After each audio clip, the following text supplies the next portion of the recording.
여보, 손 잡아요, 빨리! 미끄러워요. 여보! 스틱이 이상해요. 진정해요. 진정하라고 내가 잡았으니까. 아니에요, 끈이 풀렸어요.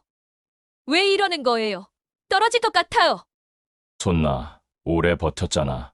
저는 올해 68, 5년 전 황혼에 재혼한 평범한 여자입니다. 첫 남편과 사별한 뒤 외로움 속에서 만난 그 사람은 정말 따뜻했습니다. 산을 좋아하고 차분하며 무엇보다 이제 남은 인생은 당신과 함께 행복하게 살고 싶다던 그 말이 진심처럼 들렸기에 자식들의 반대에도 불구하고 재혼을 결심했습니다. 결혼 30주년을 기념하며 함께 오르던 설악산 공룡능선이었습니다. 잠깐 구독과 좋아요 부탁드려요. 모두 무료입니다. 남편은 우리 추억의 장소라며 이 코스를 고집했고 저는 그저 행복했습니다. 새벽같이 일어나 도시락을 싸고 남편이 건네준 따뜻한 차를 마시며 출발했던 그 아침이 지금 생각하면 묘하게 어지러웠던 것도 사실입니다. 오늘따라 왜 이렇게 몸이 무거운지 모르겠어요. 남편은 웃으며 대답했습니다. 나이 들면 다 그런 거지. 천천히 가면 돼. 등산 스틱을 짚으며 오르는데 손잡이가 자꾸 헛돌았습니다. 끈이 제대로 조여지지 않아서 손목에서 미끄러지는 느낌이 계속됐고 남편에게 말했더니 조금만 참아 정상 가서 고쳐주지 하며 넘어갔습니다. 정말이지 그때는 몰랐습니다. 암릉 구간에 접어들면서 남편이 자꾸만 가장자리 쪽으로 저를 유도했습니다. 여기 경치가 더 좋아라면서요. 발밑이 까마득한 절벽인데도 저는 남편을 믿었습니다. 30년을 함께한 사람이 5년 동안 손잡고 수십 번 산을 오른 사람이 저를 해칠 리 없다고 생각했으니까요. 그런데 그 순간이었습니다.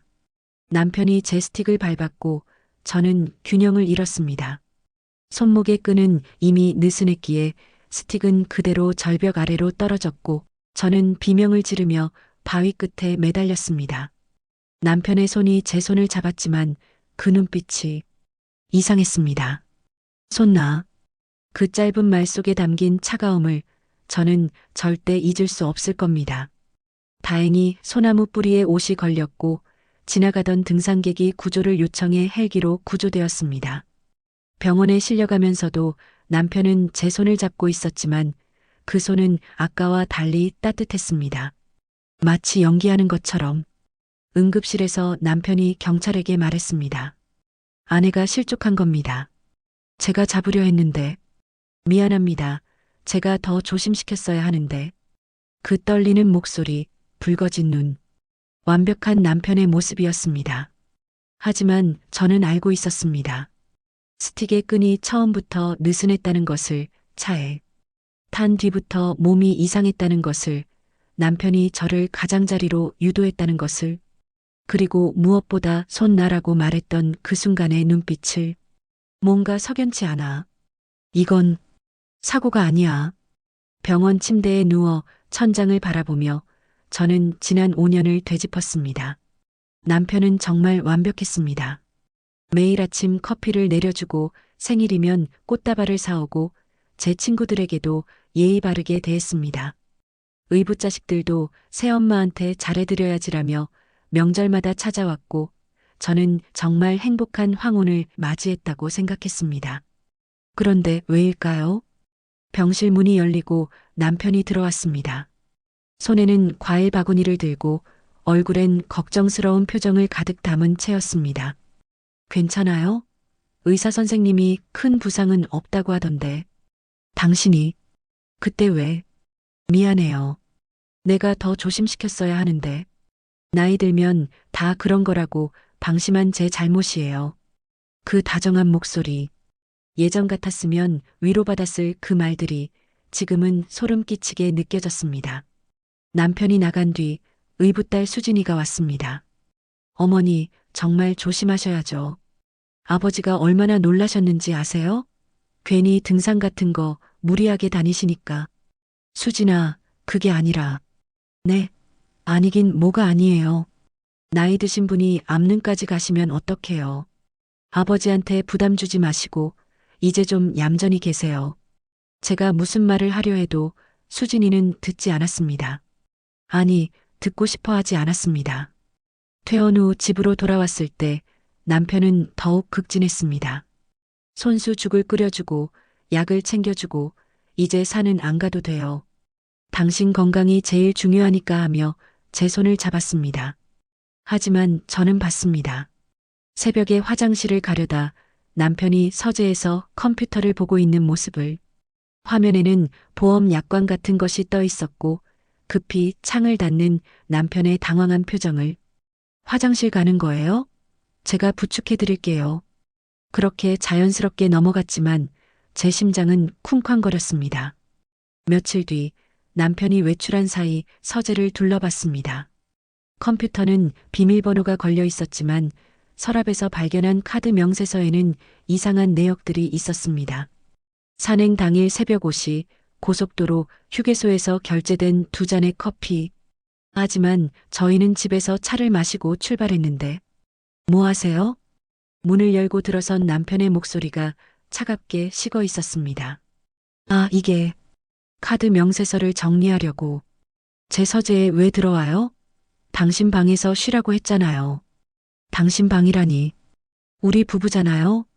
그래도 사생활은 있는 거 아니에요? 아직도 몸이 안 좋으신 모양이네.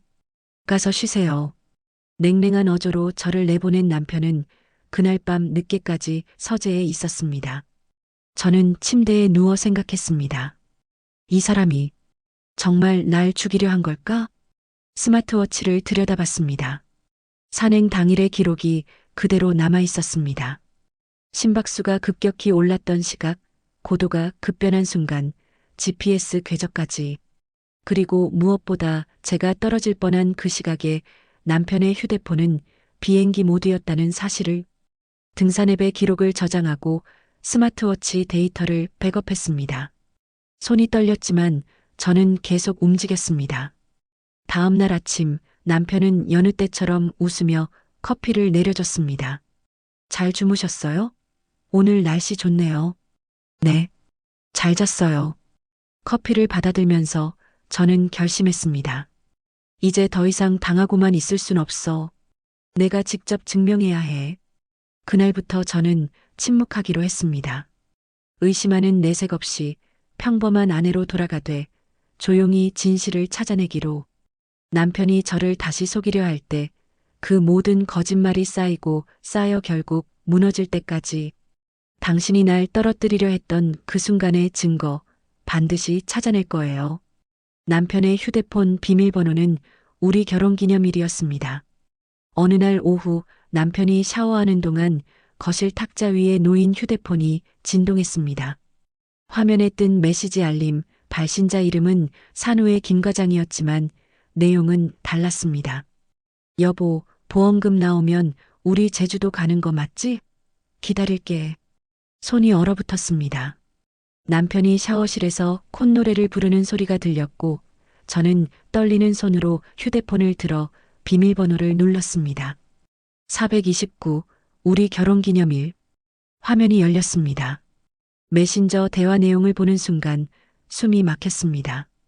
다음 달이면 보험금 나와. 3억? 절반은 당신 거야.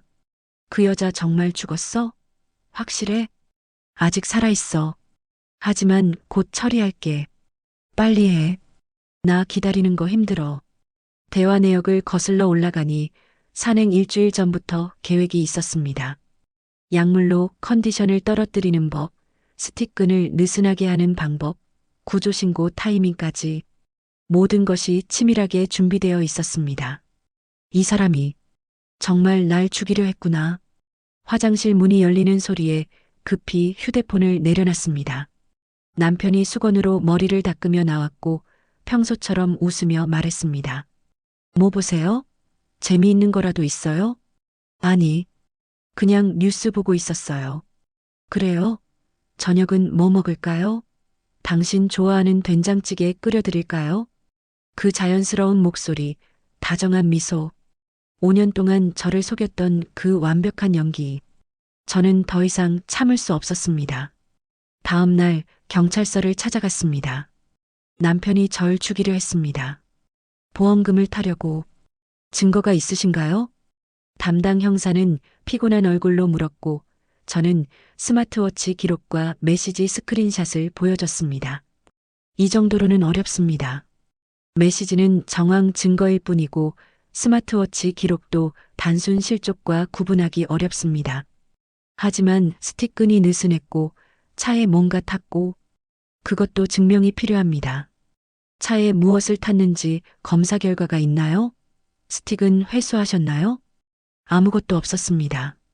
스틱은 계곡 아래로 떨어졌고 차는 이미 남편이 처리했을 것이며 병원에서의 혈액 검사도 특이사항 없음으로 나왔습니다. 죄송하지만 이런 경우 입증이 어렵습니다. 부부싸움으로 오해가 생긴 것 아닐까요? 경찰서를 나서며 저는 무력감에 주저앉을 뻔했습니다. 아무도 믿어주지 않았습니다. 의붓자식들은 엄마가 사고 트라우마로 피해망상이 생겼다며 정신과 진료를 권했고 친구들조차 그렇게 좋은 남편이 설마라며 고개를 저었습니다. 집으로 돌아온 저는 침대에 앉아 결혼사진을 바라봤습니다. 활짝 웃고 있는 남편과 제 모습, 그 웃음 뒤에 숨겨진 계획을 저는 전혀 몰랐습니다. 다들 날 미쳤다고 하겠지. 하지만 나는 알아. 이건 사고가 아니야. 그때 문득 떠올랐습니다. 국립공원 사무소. 모든 탐방로에는 입출입 센서가 있고 사고 지점에 CCTV 기록도 있을 것입니다. 그리고 보험사. 3억이라는 거액이 걸린 사고를 그들이 그냥 넘어갈 리 없습니다. 경찰이 안 믿어주면 내가 직접 증명할 거야. 한 조각 한 조각 퍼즐을 맞춰나가듯이 서랍에서 노트를 꺼내 적기 시작했습니다. 증거 1 스마트워치 낙상 시각과 고도 변화. 증거 2 등산 앱 GPS 이탈 지점. 증거 3 남편 휴대폰 비행기 모드. 증거 4 내 연녀와의 메시지. 증거 5 산장 카드 전표. 그리고 마지막에 제가 반드시 찾아야 할 결정적 증거를 적었습니다. 목격자 또는 사진 기록. 누군가 봤을 거야. 그날 그 시간 그 장소에서 반드시 찾아낼 거야. 남편은 여전히 완벽한 남편이었습니다. 아침마다 커피를 내려주고 약을 챙겨주고 저녁이면 산책을 권했습니다. 하지만 저는 더 이상 그 다정함에 속지 않았습니다. 미소 뒤에 숨겨진 계산을 손길 안에 담긴 초조함을 읽을 수 있었습니다. 날 감시하고 있어. 내가 뭔가 눈치챘는지 확인하려는 거야. 그래서 저는 더욱 조심스럽게, 더욱 자연스럽게 행동했습니다. 평소처럼 청소하고 식사를 준비하고 TV를 보며 웃었습니다. 완벽한 피해자, 아무것도 모르는 아내. 하지만 남편이 외출한 틈에 저는 움직였습니다. 첫 번째로 한 일은 스마트워치와 등산 앱 데이터를 전문가에게 의뢰하는 것이었습니다. 국립공원 근처의 한 산악안전 연구소를 찾아갔고 연구원에게 사정을 설명했습니다. 이 데이터를 분석해 주실 수 있나요? 제가 실족한 게 아니라 누군가 의도적으로. 보여주세요. 젊은 여성 연구원은 데이터를 꼼꼼히 살펴봤습니다. 심박수 그래프, 고도 변화 궤적, GPS 이동 경로, 그리고 고개를 들어 제게 말했습니다. 일반적인 실족 패턴이 아닙니다. 낙하 직전 심박수가 급격히 상승했다가 특정 지점에서 외부 충격으로 보이는 급변이 있네요. 그럼 이게 증거가 될 수 있나요? 단독으로는 약하지만 다른 자료와 결합하면 가능합니다. 국립공원 사무소의 탐방로 센서 기록과 대조해 보세요. 희망이 보였습니다. 다음 날 국립공원 사무소를 찾아갔습니다. 안전관리팀장을 만나 합동조사를 요청했고 처음에는 거절당했습니다.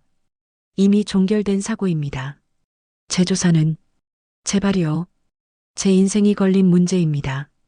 간곡히 부탁한 끝에 팀장은 한숨을 쉬며 말했습니다. 보험사와 함께라면 가능합니다. 보험 사기 의심 사례로 신고하세요. 보험사. 3억이라는 거액이 걸린 사건을 그들이 가만히 넘어갈 리 없다는 걸 저도 알고 있었습니다. 남편이 청구한 보험금 지급을 보류시키고 정밀 조사를 요청했습니다. 남편이 저를 고의로 떨어뜨렸습니다. 보험금이 목적이었습니다. 보험사 조사팀장은 냉정한 표정으로 서류를 검토하더니 고개를 끄덕였습니다. 합리적 의심이 있습니다. 합동조사를 진행하겠습니다. 그날부터 본격적인 증거 수집이 시작되었습니다. 국립공원사무소는 탐방로 입출입 센서 기록을 제공했고 남편의 진술과 실제 시간이 15분 차이가 난다는 사실이 밝혀졌습니다. 귀하의 남편분은 오전 10시 30분에 정상에 도착했다고 진술했지만 센서 기록상 10시 15분입니다. 그 15분 동안 뭘 한 걸까요? 그게 중요합니다. 사고 지점 근처에서 대기했을 가능성이 있습니다. 보험사 조사원은 남편의 휴대폰 기록을 분석했습니다. 사고 당일 오전 9시부터 11시까지 정확히 이 시간 동안 비행기 모드였다는 사실이 로그에 남아 있었습니다. 구조 신호를 받지 못하게 하려던 것 같습니다. 그리고 결정적으로 산장 카드 전표가 발견되었습니다. 사고 전날 밤 남편이 산장 매점에서 결제한 내역. 그 시각은 내연녀에게 송금한 시간과 정확히 일치했습니다. 마지막 퍼즐 조각은 우연히 찾아왔습니다. 산악사진 동호회 게시판을 검색하다 그날 공룡능선에서 파노라마 사진을 찍었다는 작가를 발견했습니다. 메시지를 보냈고 며칠 후 만날 수 있었습니다. 혹시 그날 오전 10시쯤 암릉 구간에서 부부로 보이는 사람들을 촬영하셨나요? 잠깐만요. 사진가는 노트북을 열어 파일을 찾았습니다. 그리고 한 장의 사진을 확대했습니다. 화면 속에 암릉 가장자리에 선 저와 남편의 모습이 보였습니다. 작은 점처럼 찍혔지만 확대하자 남편의 손이 제 등을 향하고 있는 순간이 포착되어 있었습니다. 이 사진, 제게 주실 수 있나요? 물론이죠. 원본 파일 드릴게요. 집으로 돌아오는 길, 저는 노트를 꺼내 하나씩 체크했습니다. 스마트워치 낙상 데이터, 등산앱 GPS 이탈 지점, 탐방로 센서 기록 불일치, 휴대폰 비행기 모드 이 시간, 산장 카드 전표 앤드 송금 시각 일치, 파노라마 사진 속 결정적 순간. 이제 됐어. 이걸로 충분해. 현관문을 열고 들어서자 남편이 소파에 앉아 있었습니다. 어디 다녀오세요? 요즘 자주 외출하시네요. 친구 만나고 왔어요. 답답해서. 그래요? 건강 조심하세요. 요즘 안색이 안 좋아 보이던데. 남편의 눈빛이 제게 고정되어 있었습니다. 의심하는 눈빛. 하지만 저는 평온하게 웃으며 대답했습니다. 고마워요. 당신 덕분에 많이 좋아졌어요. 이제 조금만 더. 모든 증거가 완벽하게 맞물릴 때까지. 보험사로부터 연락이 왔습니다. 합동조사 결과 정황상 고해 사고로 의심되는 정황이 다수 발견되었습니다. 보험금 지급을 보류하고 정밀 조사에 들어갑니다. 전화를 끊은 저는 조용히 눈물을 흘렸습니다. 기쁨이 아니라 안도였습니다. 아무도 믿어주지 않았지만 증거는 거짓말하지 않았어. 국립공원사무소에서도 공식 입장이 나왔습니다. 안전관리팀장이 직접 전화를 걸어왔고 조심스럽게 말했습니다. 부인, 저희가 사고 지점을 재조사했습니다. 탐방로 센서 기록과 휴대폰 위치 추적 결과 남편분의 진술에 여러 불일치가 발견되었습니다. 그럼 이제 믿어주시는 건가요? 네.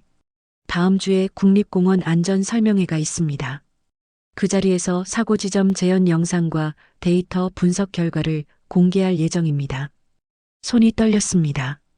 드디어 진실이 밝혀지는 순간이 다가오고 있었습니다.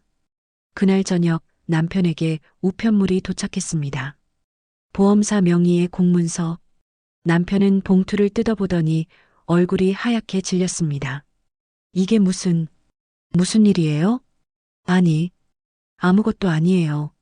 하지만 남편의 손은 떨리고 있었고 이마에는 식은땀이 맺혀 있었습니다. 서재로 들어간 남편은 한참 동안 전화 통화를 했고 목소리가 점점 높아졌습니다. 무슨 소리야? 단순 실족 사고라고. 증거가 뭐가 있다는 거야? GPS 기록? 센서? 그게 무슨...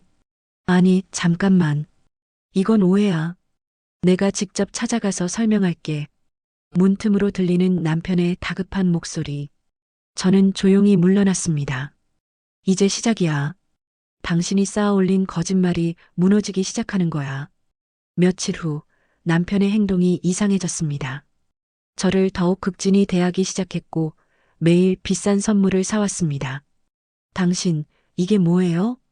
그냥 미안한 마음에 당신한테 잘못한 것 같아서. 무슨 잘못이요? 그날 산에서 내가 더 잘 챙겼어야 하는데 당신이 실족한 게 다 내 책임인 것 같아서. 남편의 눈빛이 불안하게 흔들렸습니다. 보험사와 국립공원사무소의 조사가 진행되고 있다는 걸 남편도 알고 있었습니다. 어느 날 저녁 의붓딸 수진이가 급히 찾아왔습니다. 어머니, 도대체 왜 이러시는 거예요? 무슨 말이야, 수진아? 보험사에 이상한 신고를 하셨다면서요? 아버지가 일부러 어머니를 떨어뜨렸다고? 사실이니까 그랬지.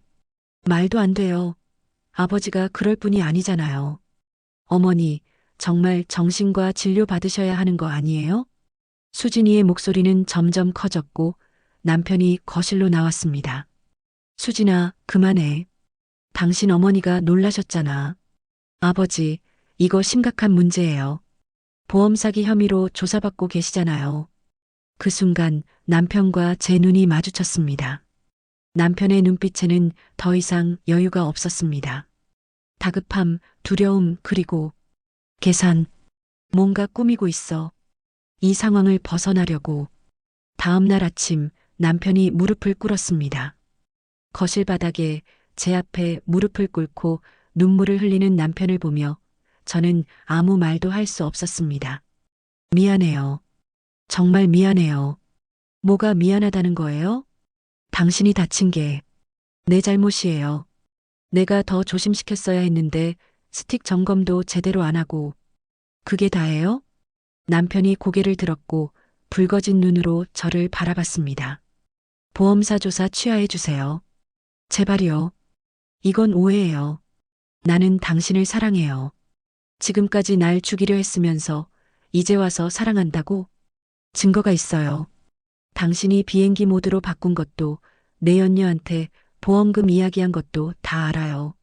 남편의 얼굴이 순식간에 변했습니다. 눈물은 멈췄고 표정이 차갑게 굳었습니다. 얼마나 알고 있는데요? 전부요. 전부라. 남편이 일어섰습니다. 아까의 애원하는 모습은 온데간데없고 냉정한 표정으로 저를 내려다봤습니다. 그래요. 알았으면 됐어요. 어차피 당신도 내 돈 때문에 재혼한 거잖아요. 뭐라고요? 이 집도 내 거, 차도 내 거, 당신이 쓰는 돈도 다 내 거예요. 이혼하면 당신은 아무것도 못 가져가요. 그제야 깨달았습니다. 이 사람은 처음부터 끝까지 계산적이었다는 것을, 사랑이고 뭐고 없었다는 것을. 그래서 날 죽이려 한 거예요? 이혼 위자료 주기 싫어서? 남편은 대답하지 않았습니다. 하지만 그 침묵이 모든 것을 말해주었습니다. 그날부터 집안 분위기가 완전히 바뀌었습니다. 의붓 자식들이 단체로 찾아와 저를 압박하기 시작했습니다. 큰아들, 둘째 딸, 막내 아들까지 모두가 아버지 편이었습니다. 새엄마 아버지한테 사과하세요. 이러다 우리 가족 다 망해요. 보험 사기범 가족이라는 소문 나면 어떡하려고요? 제발이요. 조사 취하해 주세요. 우리가 뭘 잘못했다고 이러시는 거예요? 저는 말없이 그들을 바라봤습니다. 당신들 아버지가 날 죽이려 했는데 나보고 사과하라고? 다음 날 친구들에게서도 이상한 연락이 왔습니다. 자네 남편한테서 전화 왔더라고. 자네가 요즘 정신이 온전치 않다면서? 무슨 소리야? 사고 충격으로 피해 망상이 생겼대. 정신과 치료를 권했는데 듣지 않는다고. 남편이 제 주변 사람들을 먼저 포섭하고 있었습니다. 저를 미친 사람으로 만들려는 작전이었습니다. 며칠 후 더 충격적인 일이 벌어졌습니다. 산악사진 작가에게서 연락이 왔습니다. 죄송합니다. 그 사진 제공할 수 없을 것 같아요. 네. 왜요? 어떤 분이 찾아오셔서 상당한 금액을 제시하시더라고요. 원본 파일 삭제하고 입 다물어 달라고. 그게 누구죠? 죄송합니다. 전화가 끊겼습니다. 사진까지 없애려고 하다니. 하지만 저는 이미 원본 파일을 받아둔 상태였습니다. 남편은 그 사실을 모를 겁니다. 그날 밤 남편이 다시 찾아왔습니다. 이번에는 애원이 아니라 협박이었습니다. 당신 이러다 명예훼손으로 고소당할 수 있어요. 증거도 없이 사람을 살인 미수범으로 몰면 어떡해요? 증거 있어요. 뭐가 있는데요? 그 스마트워치 기록? 그런 거로는 안 돼요. 변호사 만나봤어요. 당신이 지는 거래요. 두고 봐요. 좋아요. 끝까지 가봅시다. 하지만 기억해요. 당신이 잃을 게 더 많아요. 이 집에서 나가는 순간 당신은 아무것도 없는 사람이에요. 남편이 문을 쾅 닫고 나갔습니다. 저는 창밖을 바라보며 생각했습니다. 맞아. 나는 잃을 게 많아. 이 집도 생활도 체면도. 하지만 나는 이미 죽을 뻔했잖아. 죽었어야 할 사람이 살아남은 거라면 이제 두려울 게 뭐가 있겠어. 노트를 펼쳤습니다. 아직 확보하지 못한 마지막 퍼즐. 탐방로 CCTV 영상. 국립공원사무소가 다음 주 설명회에서 공개한다고 했습니다. 사고 지점 재현 영상과 모든 데이터 오버레이. 그때가 되면 모든 게 끝나. 당신의 거짓말도, 이 가짜 가족도. 국립공원 안전 설명회 당일 저는 일찍 도착했습니다. 강당 안에는 등산객들과 안전 관계자들이 가득 모여 있었고 앞쪽 스크린에는 산악사고 예방을 위한 사례 분석이라는 제목이 떠 있었습니다. 남편도 왔습니다. 의붓자식들과 함께 뒷자리에 앉아 저를 지켜보고 있었습니다. 남편의 얼굴은 창백했고 손은 계속 떨리고 있었습니다. 이제 끝이야. 모든 거짓말이 무너지는 순간 안전관리팀장이 단상에 올랐습니다. 오늘은 최근 발생한 한 사고 사례를 통해 산악 안전의 중요성을 말씀드리고자 합니다. 이 사례는 단순 실족으로 보고되었으나 정밀 조사 결과 의도적 사고로 밝혀진 매우 심각한 케이스입니다. 강당이 술렁였습니다. 스크린에 설악산 공룡능선 지도가 떴고 사고 지점이 붉은 점으로 표시되었습니다. 그리고 하나씩 증거들이 펼쳐지기 시작했습니다. 첫 번째 증거 스마트워치 데이터. 피해자의 스마트워치에 기록된 심박수를 보시면 오전 10시 18분에 급격한 상승이 있습니다. 공포 반응입니다. 그리고 10시 19분 32초 고도가 순간적으로 3.2m 하락했다가 소나무 뿌리에 걸리면서 정지합니다. 스크린에 그래프가 나타났고 제 심장이 쿵쾅거렸습니다. 그날의 공포가 생생하게 되살아났습니다. 두 번째 증거 등산 앱 GPS 기록. 피해자의 등산 앱 GPS 궤적입니다. 정상적인 탐방로에서 벗어나 암릉 가장자리로 이동한 흔적이 보입니다.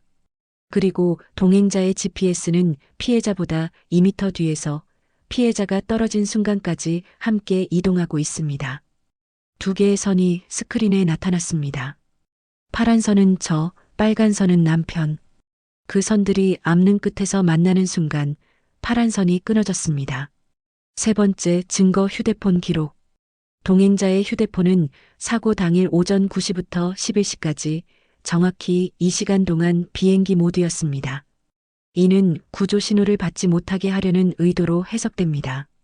또한 사고 직후 카메라 앱에서 다수의 사진이 삭제된 로그가 발견되었습니다. 뒷좌석에서 소란이 일었습니다. 남편이 일어서려는 것을 의부사들이 붙잡았습니다. 네 번째 증거 탐방로 센서 기록. 탐방로 입출입 센서 기록을 보면 동행자는 오전 10시 15분에 정상 부근을 통과했으나 신고 시에는 10시 30분에 도착했다고 진술했습니다. 이 15분의 공백 시간 동안 사고 지점 인근에서 대기했을 가능성이 높습니다. 다섯 번째 증거 금융 기록. 사고 전날 밤 동행자는 산장 매점에서 카드 결제를 했습니다. 그 시각은 제3자에게 송금한 시간과 정확히 일치하며 통화 내역에는 보험금이라는 키워드가 다수 발견되었습니다. 스크린에 카드 전표와 송금 내역이 나란히 표시되었습니다. 의심할 여지가 없었습니다. 6번째 증거 파노라마 사진. 그리고 결정적으로 산악사진 작가가 촬영한 파노라마 원본입니다. 스크린에 거대한 사진이 떴습니다. 공룡능선의 웅장한 전경, 그리고 그 한 구석에 작게 찍힌 두 사람. 확대되는 이미지 속에서 남편의 손이 제 등을 향하는 순간이 선명하게 드러났습니다. 강당이 조용해졌습니다. 이제 사고 지점 재현 영상을 보시겠습니다. 3D 모델링으로 재현된 영상이 재생되었습니다. 두 사람이 암릉을 걷고 한 사람이 다른 사람을 가장자리로 유도하고 스틱을 밟고 밀어내는 동작. 모든 데이터가 오버레이되어 실족이 아닌 밀침이었음이 과학적으로 증명되었습니다. 결론적으로 이 사고는 실족이 아닌 계획적 범죄였습니다. 동행자는 보험금을 목적으로 배우자를 살해하려 했으며 국립공원사무소와 보험사는 이 사실을 관계기관에 통보했습니다. 그 순간 강당 뒤에서 형사들이 들어왔습니다. 김철수 씨 보험 사기 및 살인미수 혐의로 체포합니다. 남편이 일어섰습니다. 얼굴은 새하얗고 입술은 파랗게 질려 있었습니다. 아니, 이건 오해예요. 사고였다고요. 변명은 경찰서에서 하십시오. 수갑이 채워지는 순간 남편의 시선이 저를 향했습니다. 그 눈빛에는 분노와 원망, 그리고 믿을 수 없다는 표정이 가득했습니다. 저는 그 시선을 피하지 않았습니다. 당신이 날 떨어뜨리려 했을 때 나도 이런 눈으로 당신을 봤어요. 의붓자식들이 달려왔습니다. 아버지, 이게 무슨 일이에요? 새엄마가 이런 짓을. 하지만 아무도 그들의 말을 듣지 않았습니다. 증거는 명백했고 진실은 더 이상 숨길 수 없었습니다. 남편이 경찰차에 실려나가는 것을 보며 저는 비로소 숨을 쉬었습니다. 끝났어. 드디어 끝났어. 재판은 3개월 후에 열렸습니다. 법정에 선 내연녀 산후의 김 과장은 결국 모든 것을 자백했습니다. 남편이 제게 수면제를 섞은 차를 먹였고 스틱끈을 미리 느슨하게 조작했으며 보험금을 나눠 가지기로 약속했다고. 죄송합니다. 저도 속은 겁니다. 그녀의 눈물이 진심인지는 모르겠습니다. 다만 그 눈물 때문에 제 인생이 무너질 뻔했다는 사실만은 분명했습니다. 판사의 판결문이 낭독되었습니다. 피고인을 살인미수 및 보험사기 혐의로 징역 8년에 처한다. 법정을 나서며 의붓딸 수진이가 제 앞을 가로막았습니다. 만족하세요? 아버지를 감옥에 보내서? 수진아, 당신 때문에 우리 가족이 망했어요.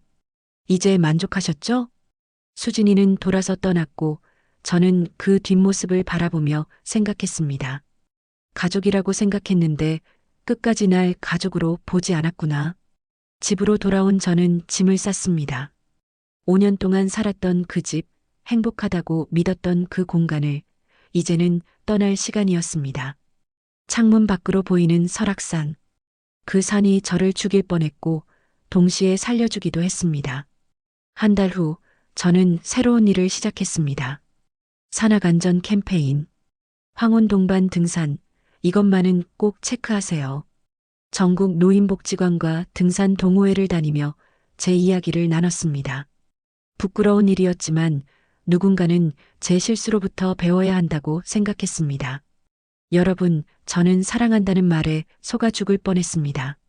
하지만 여러분은 그러지 마세요. 체크리스트를 나눠드렸습니다. 황혼 등산 안전 체크리스트, 위험 구간 체크, 동반자가 암릉이나 절벽 가장자리로 유도하는가, 평소와 다른 코스를 고집하는가, 날씨가 좋지 않은데도 산행을 강요하는가, 약물 체크, 산행 전 먹는 음식이나 차에 이상은 없는가, 갑자기 어지럽거나 몸이 무거운 느낌이 드는가, 동반자가 건강보조제라며 약을 권하지 않는가? 장비 체크, 등산 스틱, 자일, 안전벨트의 상태를 직접 확인했는가? 동반자가 장비 점검을 방해하거나 내가 해줄게라고 하는가? 보험 체크, 본인 동의 없이 고액보험에 가입되어 있지 않은가? 수익자가 누구로 되어 있는가? 통신 체크, 휴대폰이 제대로 작동하는가? 동반자가 휴대폰을 꺼두라고 하지 않는가? 가족이나 친구에게 산행 일정을 공유했는가? 강연이 끝나면 할머니들이 다가와 제 손을 잡았습니다. 우리도 조심해야겠어요. 고맙습니다. 용기 내줘서 고마워요. 선생님 덕분에 눈이 띄었어요. 그 따뜻한 손길이 지난 5년의 거짓보다 더 진실되게 느껴졌습니다. 어느 날 예전에 함께 등산하던 친구 영숙이가 연락을 해왔습니다. 미안해. 그때 내가 믿지 않아서. 괜찮아. 나도 처음엔 믿기 어려웠으니까. 이번 주말에 북한산 갈 건데 같이 갈래? 우리끼리만. 오랜만에 웃음이 났습니다. 그래, 가자. 이번엔 내가 장비 다 점검할게. 산에 오르는 것이 두렵지 않냐고 사람들이 물어봅니다. 두렵습니다. 아직도 악몽을 꿉니다. 앞는 끝에서 떨어지는 꿈, 남편의 차가운 눈빛, 손 나라는 그 말. 하지만 동시에 알게 되었습니다. 산이 날 죽인 게 아니라 사람이 날 죽이려 했다는 것을. 산은 여전히 아름답고 정상에서 바라보는 세상은 여전히 벅차다는 것을. 그리고 무엇보다 제가 살아남았다는 것. 68, 황혼의 나이에 다시 시작하는 것이 두렵지만 이번엔 제대로 된 시작입니다. 거짓된 사랑이 아닌 진실된 제 자신으로. 창문을 열고 바람을 맞으며 저는 다짐했습니다. 이제야 진짜 내 인생이 시작되는 거야. 손에 쥔 등산 스틱의 끈을 다시 한번 확인합니다. 단단히 조여졌는지 흔들려도 괜찮은지. 이제는 제가 제 안전을 지킵니다. 누구도 믿지 않고 누구에게도 의지하지 않고 제 발로 제 길을 걷습니다. 그것이 제가 앞는 끝에서 배운 가장 소중한 교훈입니다. 긴 이야기 시청해 주셔서 감사합니다. 이야기가 좋으셨다면 구독과 좋아요 부탁드립니다.